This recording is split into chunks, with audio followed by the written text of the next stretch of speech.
You're watching Shalom TV, celebrating Jewish culture. Funding for Shalom TV has been provided by the following.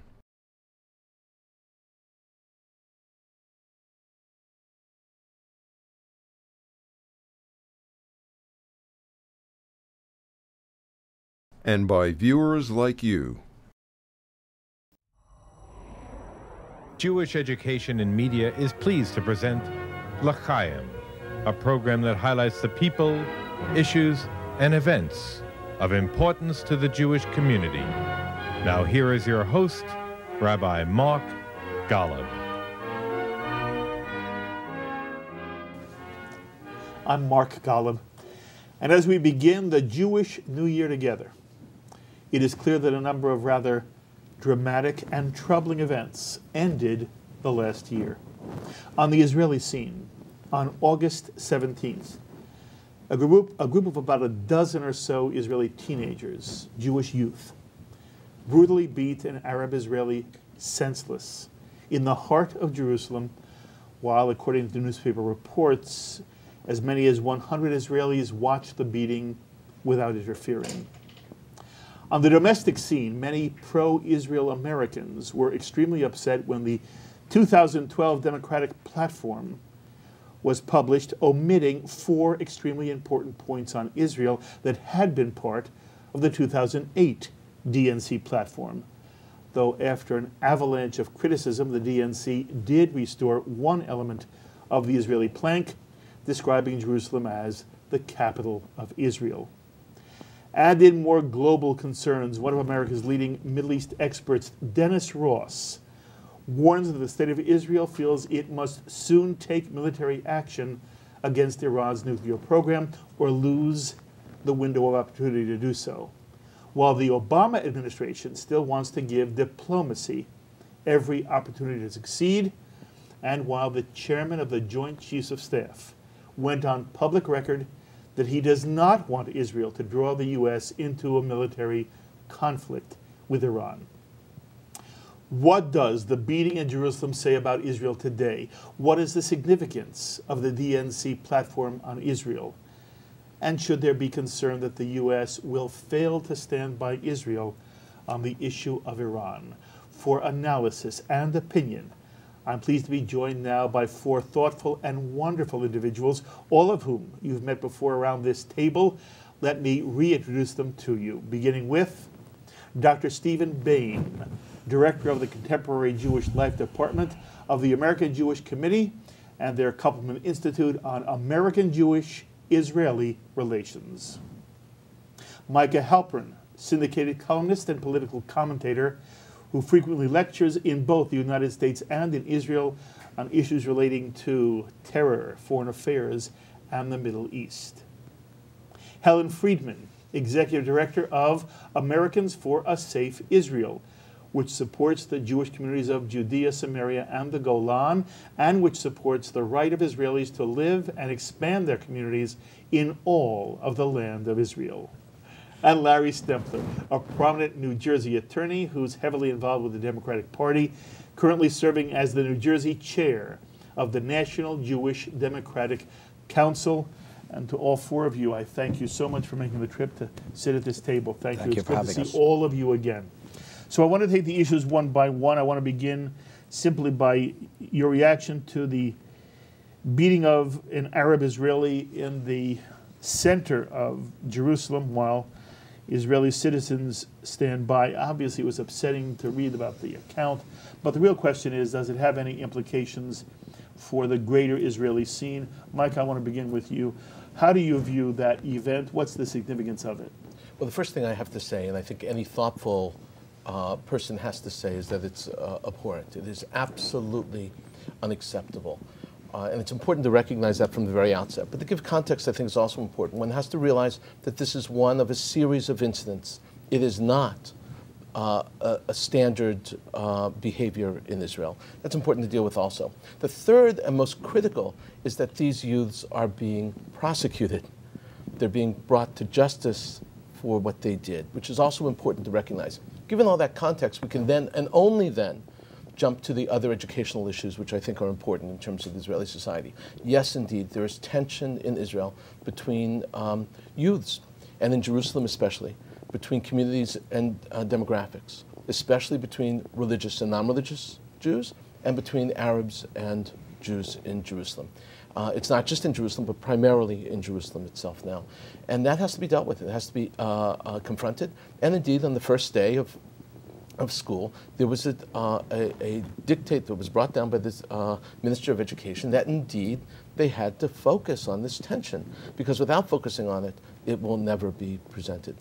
The other side of the coin, by the way, is that it is not necessarily the case that this, when these kinds of atrocities happen in the Palestinian arenas or in Arabic worlds, are people brought to justice for burning churches in Egypt and the like. So we have to put that into a context also. Micah, you have watched the Israeli scene for a long time. Mm-hmm. What I want to understand from your perspective is, how unusual an event is this? And it's not as if Israelis are not just human beings, and sometimes they do things that are both stupid and even cruel. But that in general, this is not an event that I remember occurring in the heart of Jerusalem while a crowd watches. And I'm wondering whether it was really an aberration of some kind, or do you feel it is symptomatic of something that has changed on the Israeli scene? Israeli society is different today than it was 20 years ago. There is no question about that.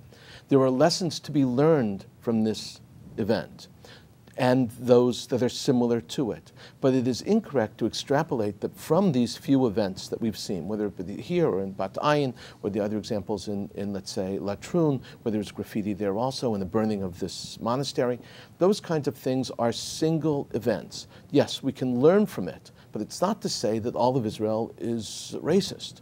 It's not to say that Israeli youth are brought up to hate Arabs. The question is, how do we handle that kind of tension in an educational environment as well as a societal one? Okay. Stephen, I want to ask you the same question. To what extent do you feel that this is indicative of a change on the Israeli scene or not? I think Micah says it quite well, perhaps with two addenda. Number one, one has to look at the norms of Israeli society. There is no cheering of this. There's no apologizing for it. There's no one getting up saying 7 virgins in heaven are waiting for this. So in that respect, I don't detect any normative change in Israeli society or culture. What is fair to say, I think, is 2 other things. Number one, I do not recall 100 people standing by apathetically. That we haven't seen. You know, the glory of Israel was the sense of being a concerned, active citizenry. So the fact that that did not take place is troublesome. Number 2 is that Micah says it well when he says there have been changes in Israeli society. And there was a poll released by the Israel Democracy Institute that indicated attitudes towards Arabs among young people are particularly troubling. That's to be expected in a society based upon now 45 years of occupied territory. It takes a toll. I want to pick up on that for one moment, then I want you to continue, because I want to put up on the screen for our viewers the results of this public opinion poll conducted by the Israel Democracy Institute. And what it seemed to find was 1/3 of Israeli Jews do not consider Arab citizens to be Israeli. Nearly 40% of Jews would not work under an Arab. 2/3 of Israelis avoid entering an Arab home. 1/3 of Israelis would deny Arab Israelis their voting rights. I speak to Israelis all the time. I speak to Israeli young people all the time. And I remember after Itamar, there was a number of Israeli youth that came to America. I had a chance to talk to them. And I also spoke to an Israeli for whom he lost 2 of his siblings to Palestinian terrorism. And I asked him, do you hate Palestinians? I expected the answer to be yes. His answer, he almost laughed at me. No. If I could, I would try to destroy the people who destroyed my family. But I don't hate Arabs in general. I don't hate Palestinians in general. I don't hate. And that is the message I have received from Israelis of virtually every generation, including young people. And this poll, the poll results that we just read, were surprising to me. the beating was surprising to me. And what I want to know is whether you think, again, I'm asking it just one more time of you, and then I want to hear what Larry and Helen have to say. Have I been naively romantic about the Israeli ability to somehow remain lovely despite all of the pain they've had to absorb? Or has there been a shift? And we know, and I'm going to ask Helen to speak about this, outside the Green Line, whether you call it Judea, Samaria, or the West Bank, there have been more and more acts of violence. Nothing, however, that I've heard of like this Arab attack on the Arab. But there's been more and more violence and vandalism on the West Bank that once was true in my memory. And the reason why it's also important for you to speak to this is you deal with the American Jewish/Israeli relationship. And one of the questions that I want this table to discuss for a moment is, will these reports change in your mind the American Jewish feeling for or reaction to Israel? But take it one at a time. Sure. To what extent is this, in your mind, something new? I think the Israelis you're speaking to, Mark, still are reflecting the norms of Israeli society. No Israeli that has any kind of rationality to him or her is going to go around saying that we hate Arabs. It's just not appropriate. The norms of society frown upon Even it. if they do? They might in their hearts because of personal losses, but the bottom line is the public message of society is that we're not based upon hatred. We're a democracy based upon equality of citizenship. At the same time, there's also no question that the more years that pass on in which the separation between Jews and Arabs has grown, say nothing of the tension between Jews and Arabs, there's obviously going to be a backlash that will take place. Now, to me, what is encouraging about this is really two things. Number one is what I say, the normative statements remain, and there's a broad consensus about this, that we do not believe in hatred. Number two, governmental reaction. Instead of a governmental reaction that tries to say, well, this is nothing, this is an aberration, this is some incident out of left field, troubled youths, the government has actually stepped forward and said, as Micah put it very well earlier, that we cannot ignore this, that we have to undertake programming. And in that respect, I'm troubled by the poll. I'm deeply troubled by the incident, and I mean perhaps even more troubled by the apathy. But in terms of the overall health of Israeli society, I don't see this as a watershed moment. I think the norms remain in place. Will it affect American relationship to Israel, American Jewish relationship to Israel? Bear in mind that the major problems between American Jews and Israel relate to, number one, issues of religion, and number two, issues of assimilation in the United States, meaning that the less Jews care about Judaism, the less they care about Israel. And in that respect, no, I don't think this is a major wedge between American Jews and Israel, especially, again, when public statements have been forthcoming indicating that Israeli society stands opposed to this. So, Helen, I want your take on this as well. And what's interesting for me is you are so close to so many of the people who live outside the Green Line, West Bank, Judea, Samaria. And there has been a growing incidence of violence, not necessarily violence of body, but certainly violence against property. And to what extent, number one, does the event in Jerusalem trouble you? And what's your perspective on it? You know, I've always been troubled by the fact that Israel is so fast to jump in judgment on its own people. I don't have to tell you about the thousands and thousands of Jews who've been killed, who've been stoned. Just today, there was a stoning of a bus at Ofra. One of my friends was on that bus, not a stoning, a Molotov cocktail. And fortunately, no one was hurt. That probably won't make the news at all. I know that every time there's an incident involving something that a Jew might have been involved in, it makes the headlines immediately, and the condemnations come out immediately. Before any inquiries are made, before proper investigation is made.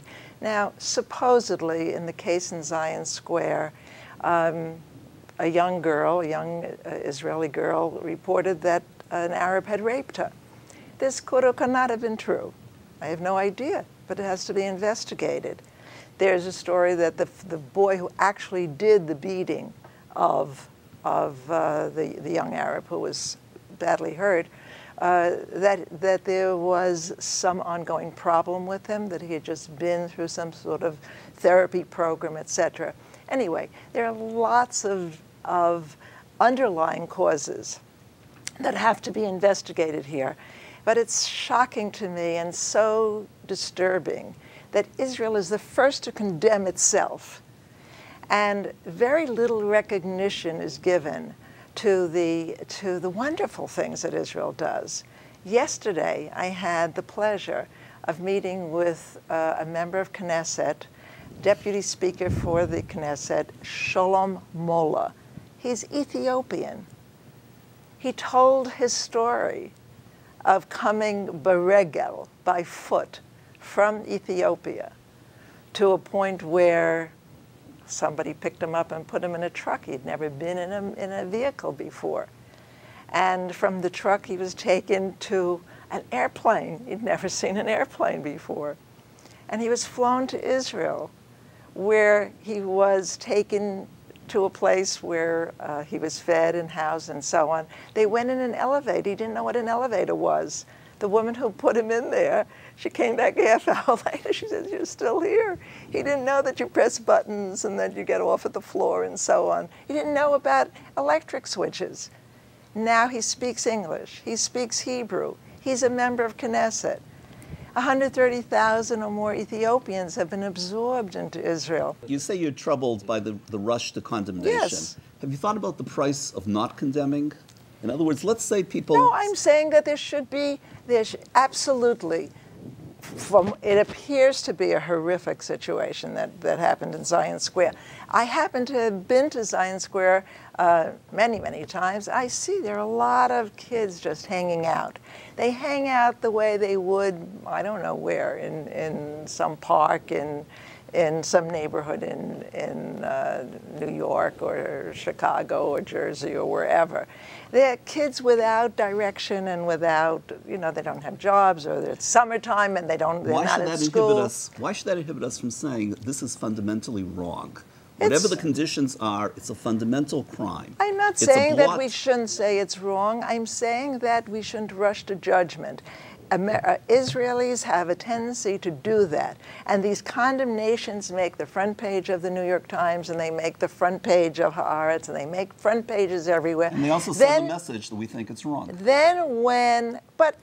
It's clear that it's wrong. And then also, I think what Micah explained, that the first day of school, the Minister of Education in Israel put out a ruling that this situation had to be discussed in every classroom.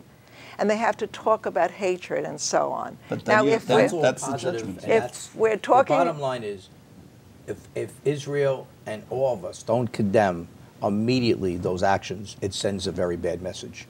And I respect what you're saying with regard, everybody's innocent until proven guilty. That's why they're not convicted yet, but they're being accused and they're being prosecuted appropriately. But for us to sit back and say, well, it may have happened and we're going to rationalize it in any way, shape, or form, sends out a very bad message. Well, Helen didn't do that. I'm not rationalizing. We've had situations in this country. The George Zimmerman case is still in court. And everybody jumped on that and he was guilty and everything, but it's still being adjudicated. Doesn't it make you in some way proud that the Jewish people feel this sense of responsibility and that we do not tolerate for a moment any kind of mob violence? Yes, of course, it's wonderful, but we do tolerate mob violence against Jews. We just expelled 30 families out of a community in Migron and the Shomron. We destroyed the synagogue. When I say we, the Israeli government destroyed the synagogue, destroyed the mikveh. Is this not violence against Jews? It is not equivalent. Where is that? Is anyone talking about that? I don't see the moral equivalency whatsoever. You don't see an equivalency? Not at all, no. Okay. It is not equivalent. I cannot. And I feel you weaken the point that it's, in and of itself, I think that is a very valid point worth discussing. But you weaken it, it seems to me, by comparing it to an event where a group of Israeli kids, and it's not just one, beat an Arab senseless while, I don't know if it's literally 100, Israelis watched. Have any of you seen a photograph of this event? I have not. No. No. You know, our producer, Alan Ulrich, made an interesting observation. In a world where cell phones have cameras, everything is photographed. And it is in some way surprising, just surprising, Yes, it is. I that agree. there's not one picture floating around of this event. Very interesting. Just interesting. And I give Alan credit for pointing it out. I haven't seen it pointed out anywhere else. Mark, you asked about some of these incidents that have occurred on Yes. over the Green Line. You know, fires that are set, mosques that are supposedly defaced, etc.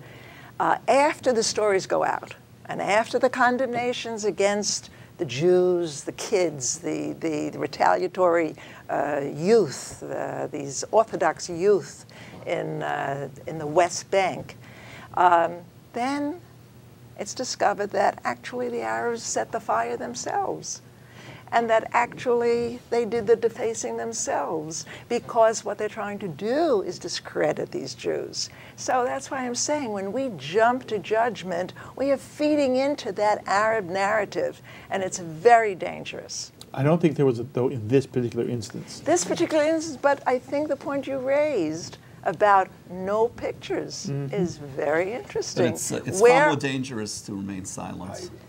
But why should we raise our voices in condemnation with the rest when of the we see world wrong, against I our think own it's- people just because we don't want to be silent? Let's say, come on, we have to get to the root of this. We have to find out what really happened. Let's start the investigation immediately. We're not an And- investigative unit. What we are, though, are thinkers and leaders.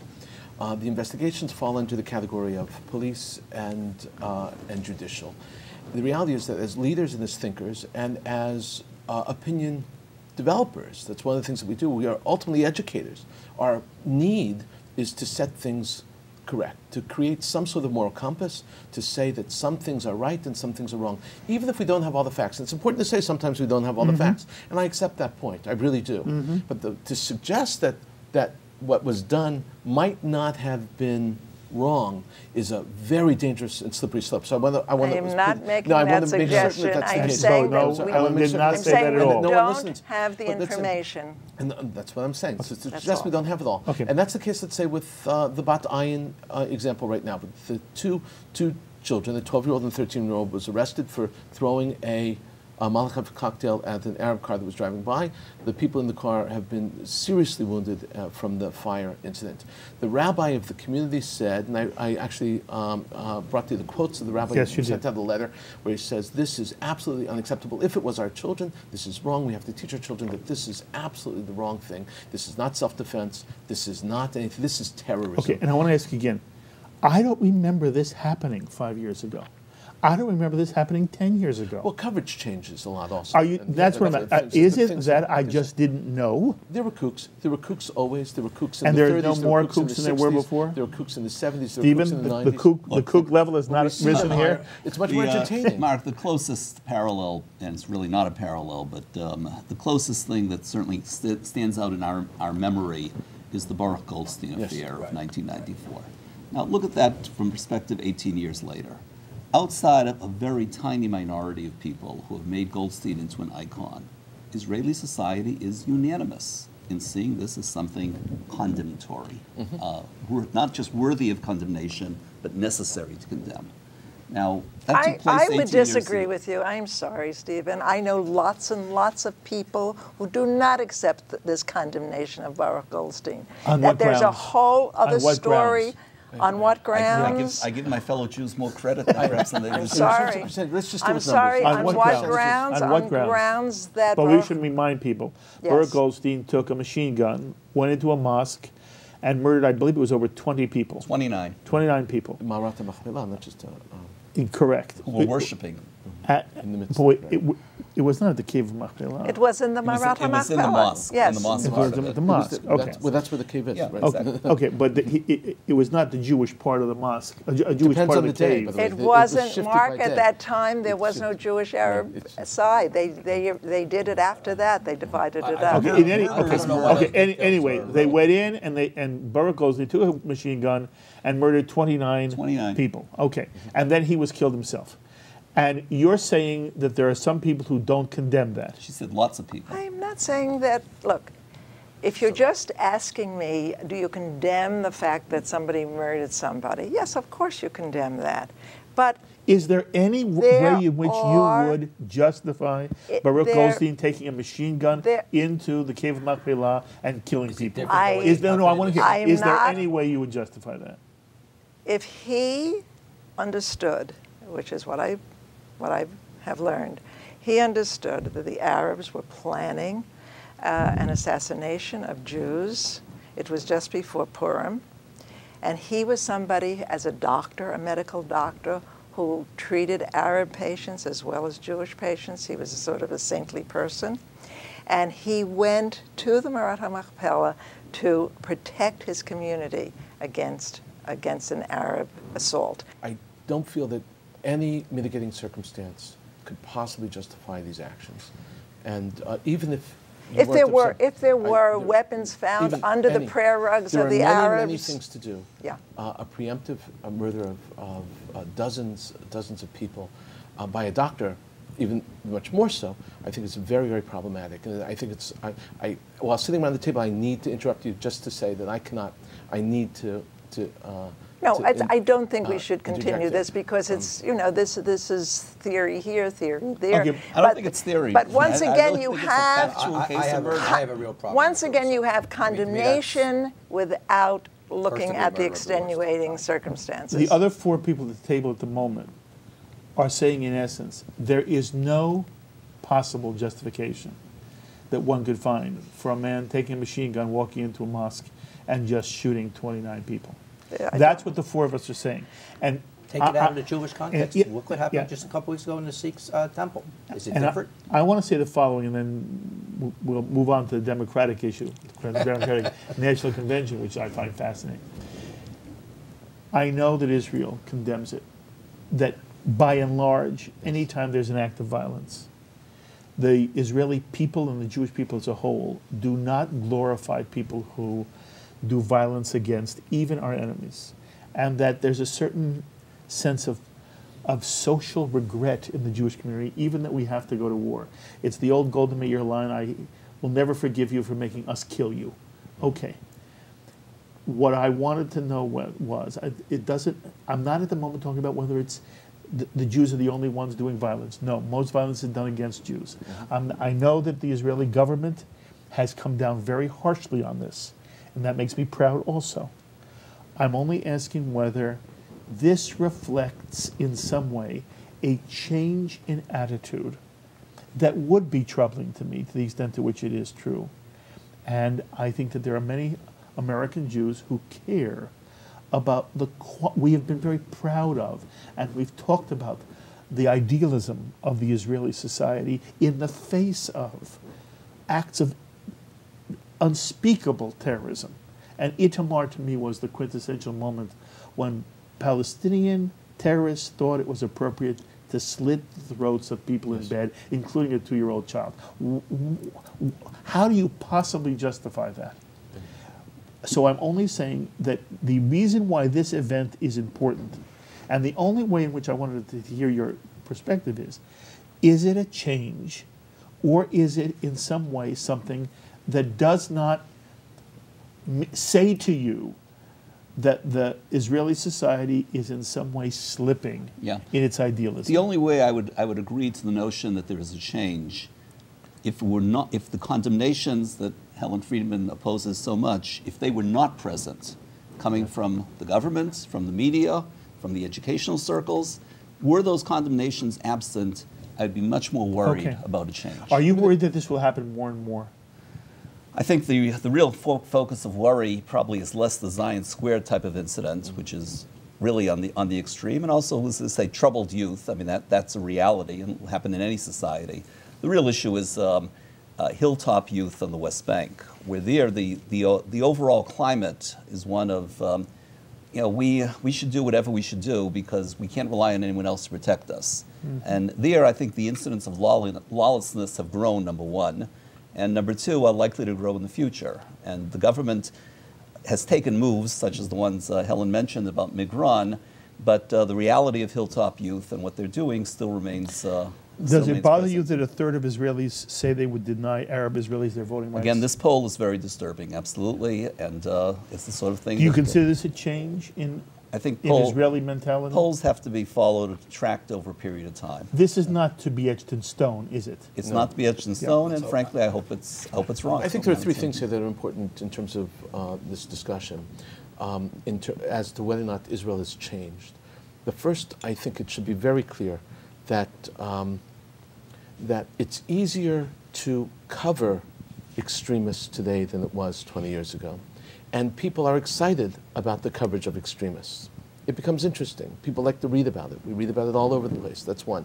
Two, I think it's also important to recognize that from the point of view of analyzing the societies as it's growing, Israel is not changing that dramatically. It still is committed to justice across the board.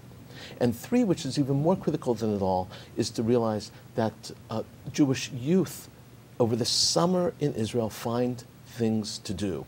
And that's what we saw in Gaza also, where a lot of crises happened in the summer before the Gaza was given to the Palestinians. We saw it on Hilltop Youth also. They search for things to do, and part of those things is troublemaking. And that doesn't justify it at all. It means that they're filling their time. Again, it goes to entertainment, unfortunately. The youth who responded in the summer of 2005, before the expulsion from Gush Katif, were not looking for something to do. They were trying to save the 21 communities of Gush Katif that were destroyed. If it happened in February, there would have been far fewer youth out there. They would have been there anyway. They would have been there. And it wasn't just the youth. There were families that showed up. There were women who came with their baby carriages. Only because I have problems with time, I must change the thrust of the discussion. And you've been very patient, Larry. But now, not an area of my expertise. Now I want to hear. Now I want to hear what you have to say. Now I want to be the heat's going to come on. So I want to know how this table feels about the 2008 and 2012 Democratic National Committee platform. Look, we just saw a fascinating little drama play out at the DNC. We're taping this show during the Democratic National Convention, but the 2012 platform did not have in it 4 issues which were part of the 2008 platform. I want to put them on the screen for our viewers. 1, the 2008 DNC platform called Israel America's strongest ally in the region. That was not in the 2012 platform. The 2008 platform insisted that Hamas be isolated until it renounces terrorism, recognizes Israel's right to exist, and abides by past agreements. That was not on the 2012 platform. The 2008 platform limited the Palestinian right of return to the new Palestinian state, expressly excluding Palestinian right of return to Israel. That was not on the 2012 platform. And the 2008 platform stated unequivocally that Jerusalem is and will remain the capital of Israel, which should remain an undivided city accessible to people of all faiths. That was taken out of the 2012 platform, or it was not in the 2012 platform. There was a hue and cry.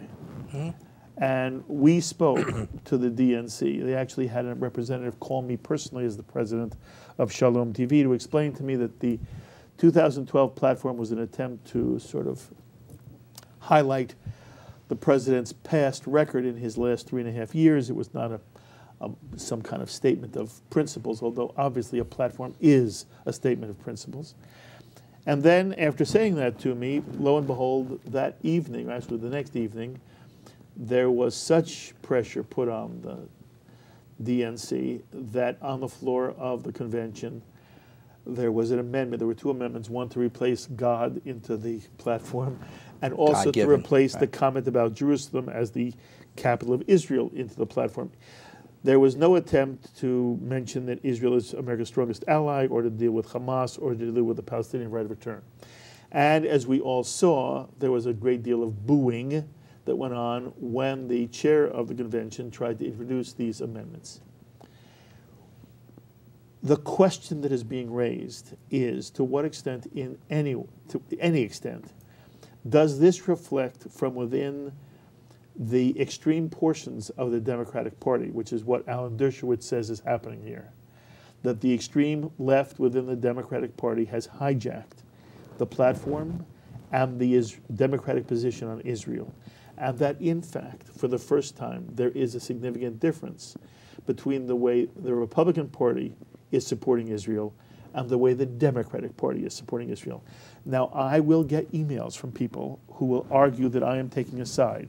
I, at the moment, am describing simply what has happened, and I want somebody who has been long associated with the Democratic Party to sort of give a Jewish perspective on this, and then I want our three panelists to weigh in. Well, first of all, with respect to the platform itself, I've spoken to a couple of members of the platform committee, and the issue of Jerusalem and some of the other issues which you referred to were not even brought up within the platform committee itself.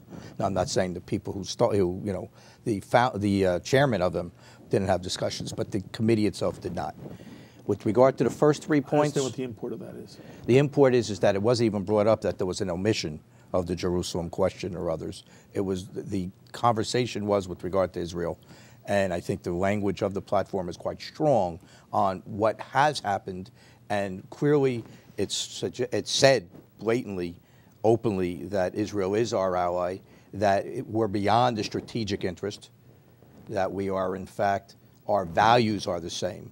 And everything about the platform with respect to the first three were clearly in different language covering the same points. I take that back. Without the refugee question, they ignored that. Where they talk about Hamas? They clearly said that any peace has to be by someone who has to recognize Israel, has to lay down their arms, and has to completely do away with any idea of not having Israel exist. So I think the language was there without naming it, and I think there was for a reason for that, because Hamas may be part of a future discussion, and I think they didn't want to isolate it in the axis of evil kind of language. With regard to Jerusalem, was complete oversight. They were wrong. I spoke to a friend of mine who happened to be on the platform committee last night because I was upset by it, and he said, "I think they're changing that." Now, the way they changed it, the process, left a lot to be desired. But the important thing here is, the reason why that happened in the first place is President Obama intervened and said, "What are you doing? There was no change. This is wrong. It should have been in." And it was by his direction that went on. Now, the way they did it within the process... Why didn't you say the same thing about Palestinian right of return? Because frankly, from what I read, and I'm an observer of this, that was not pressed. That was not an issue. AIPAC and others did not press it as a glaring mistake. The mistake was Jerusalem. And there was no change in policy, as there wasn't any others. But they felt the language and the positive aspects of the language, which are quite strong, qualitative military edge, all the other languages, the strategic and the values, all those issues were such that it satisfied those arguments, but Jerusalem was not. Do you understand why there are American Jews now questioning whether the Democratic Party has as much of a commitment to Israel as the Republican Party? With all due respect, no. I want the overall language to be evaluated. And the overall language of the Democratic platform was extraordinarily pro-Israel. The relationship is unshakable. It says it's our unshakable ally. And I think if you give a fair reading of the language which was put in, different from the 2008 language, is strong enough to overcome these wording issues. I think Dershowitz is wrong. I honestly believe, and let's remember, it came from Obama. Yes, there were people in the audience who booed. We got some crackers in our group. We all do. And it came at 6 o'clock at night when there was a very, very small audience, and unfortunately some of that audience was negative. They knew they had to pass it. I felt bad for that mayor, Val Garuso, I hope I pronounced his name right, from Los Angeles, who listened and said, "I need a 2/3 majority," and well, I got a 2/3. I mean, we all have ears. It was embarrassing. It was awkward. It was a predetermined outcome, Larry. Without a doubt, and that's the whole point. Out on the teleprompter, without this vote carries by 2/3 vote, which the mainstream Democrats, led by our president, said that should have been in, let's put it in, and it was a foregone conclusion. When you say this is the life and death of Israel, this is Israel's... The life and death of Israel, see, that's the kind of language I think is frightening. This is Israel's relationship with America, and you know, Obama keeps saying, I've got your back, but we know he's turned his back on Israel. With all due respect, did you read the actual platform? Did you read? I want to know, because he questioned me. Did you read the actual platform, which was written? Was available. I don't know if it was the entire platform. I think it was an extraordinarily strong document with regard to carrying their back. When they say things like, Israel is our unshakable ally, our relationship with them. Is that why he allows his General Dempsey to say to the Iranians, we will not be complicit with Israel if there is an attack against Iran?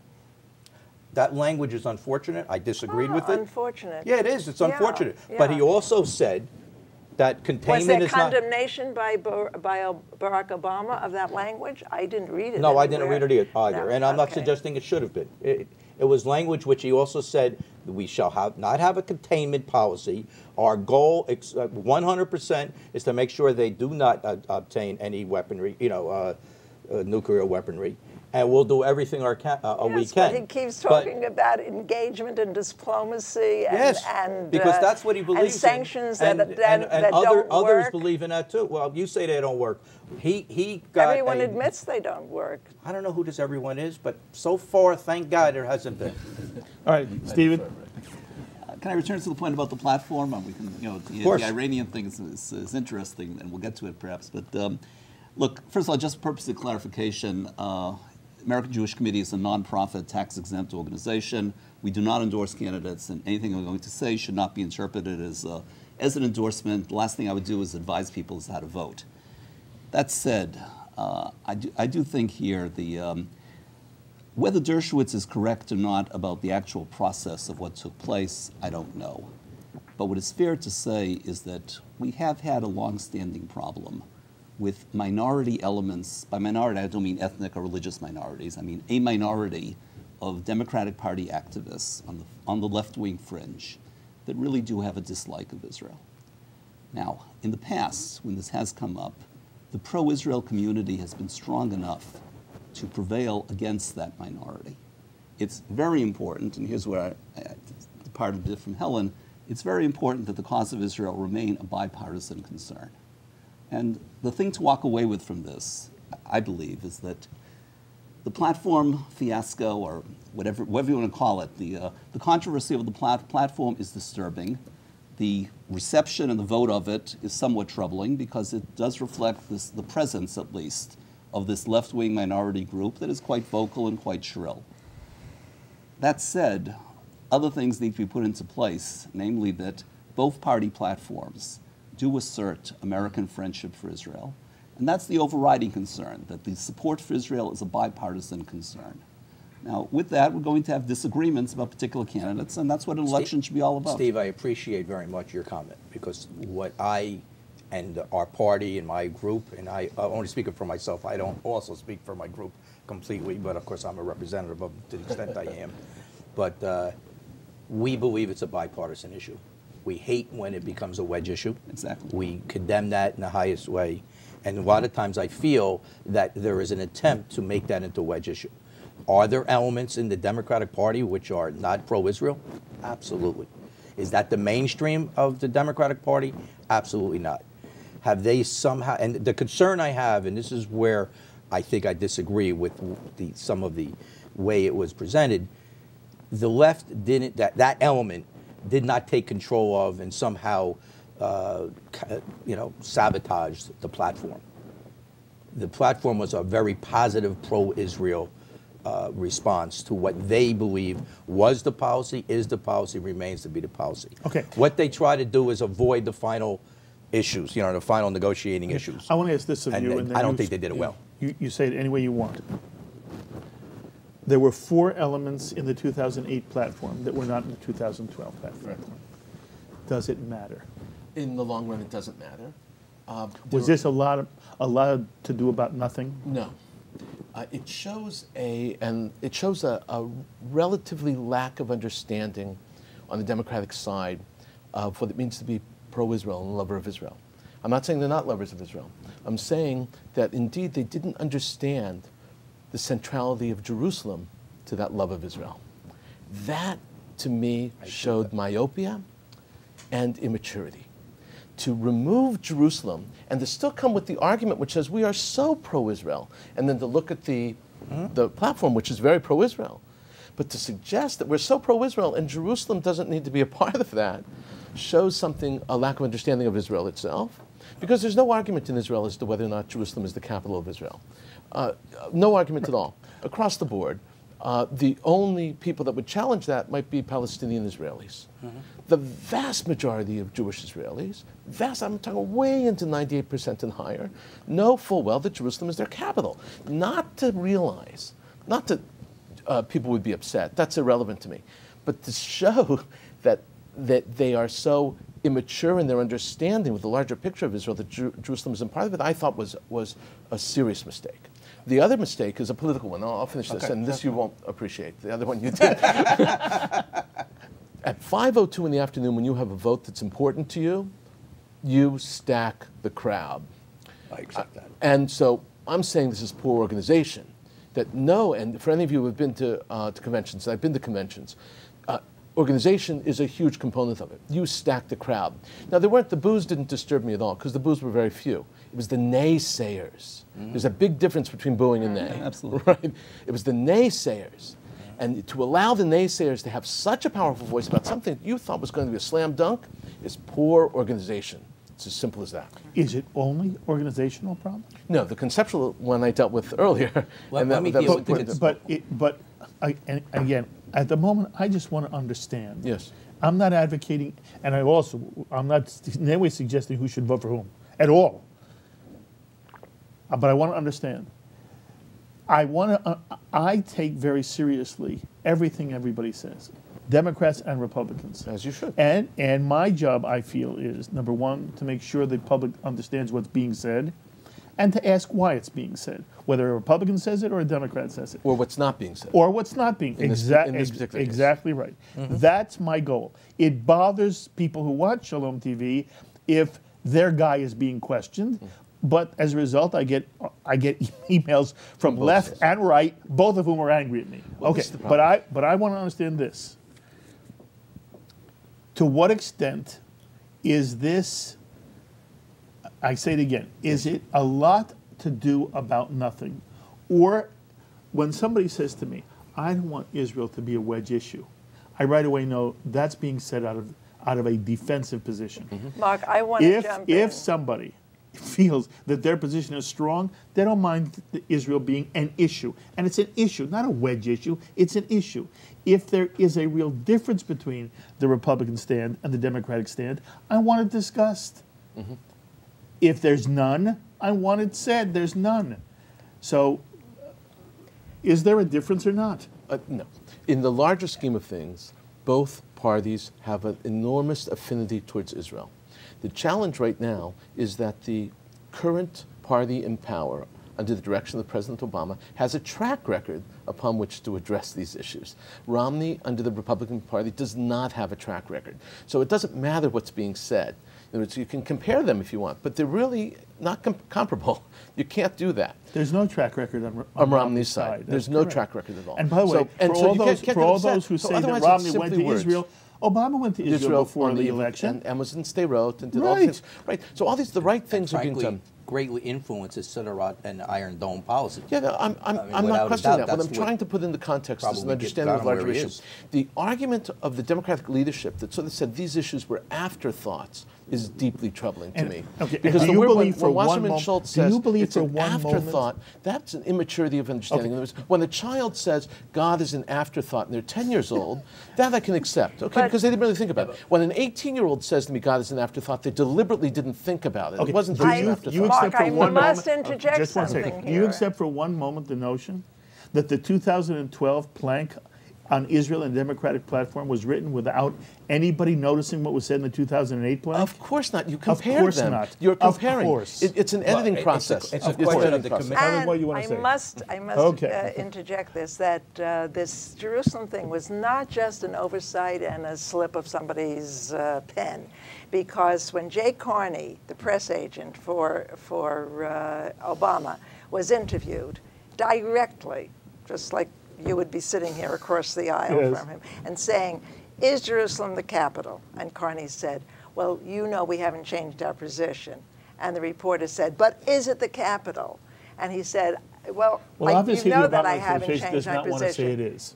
And why not? Because he's placating the Arab world. He's much more interested in telling the Arab world, the Arab leaders, that America could be very much on their side. All they have to do is play the game with him. And of course, after his election, things could be very different. Do you read it the same way? Well, in fairness, no American administration, including administrations that I voted for and administrations that I haven't voted for. But the one thing they seem to have agreed upon is that no matter what they say during the campaign, they have never recognized Jerusalem as the capital.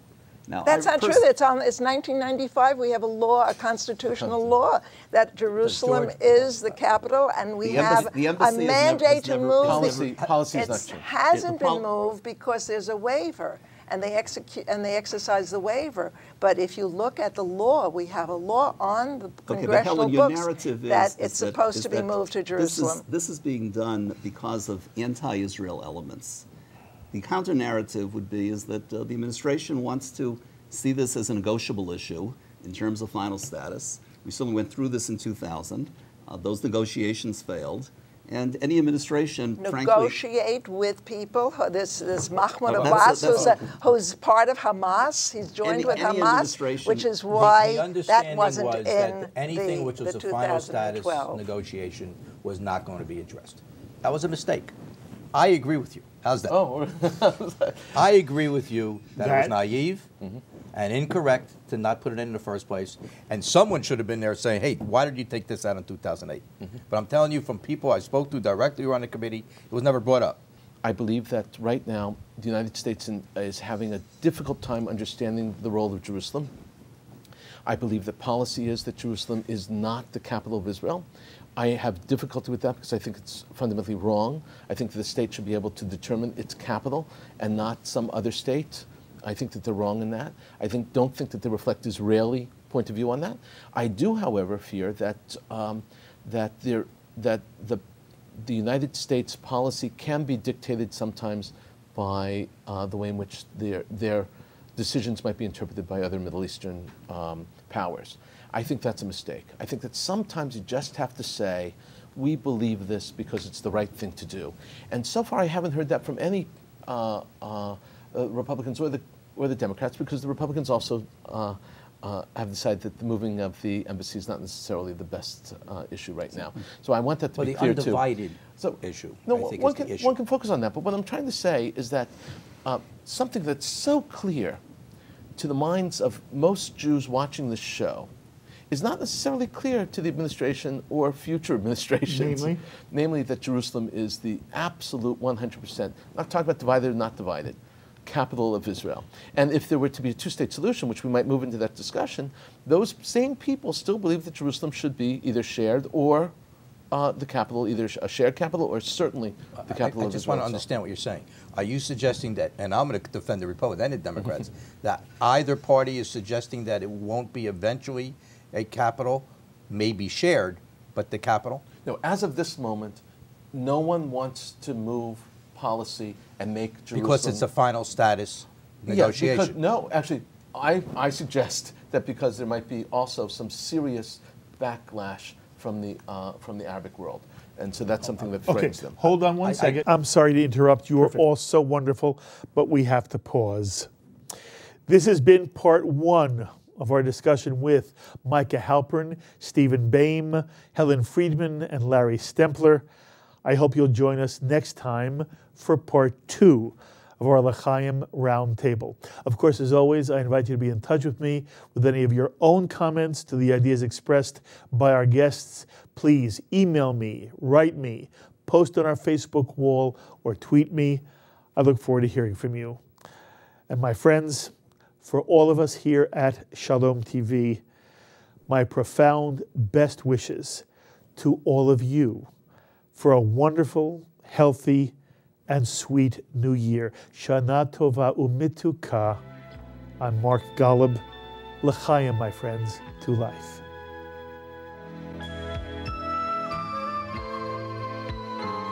We would be pleased to send a complimentary DVD of this program to anyone who wishes to support Shalom TV with a tax-deductible gift of $36, double high or more, to the nonprofit organization Jewish Education in Media. Simply visit the Shalom TV website homepage and click on the Donate button to make a donation by PayPal or your credit card. And please indicate the program for which you would like a DVD. Or you can send your tax-deductible check made out to GEM, Post Office Box 180, Riverdale Station, Bronx, New York, 10471.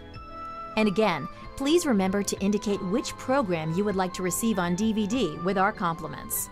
And we thank you for your kind support. L'chaim is a presentation of Jewish Education in Media.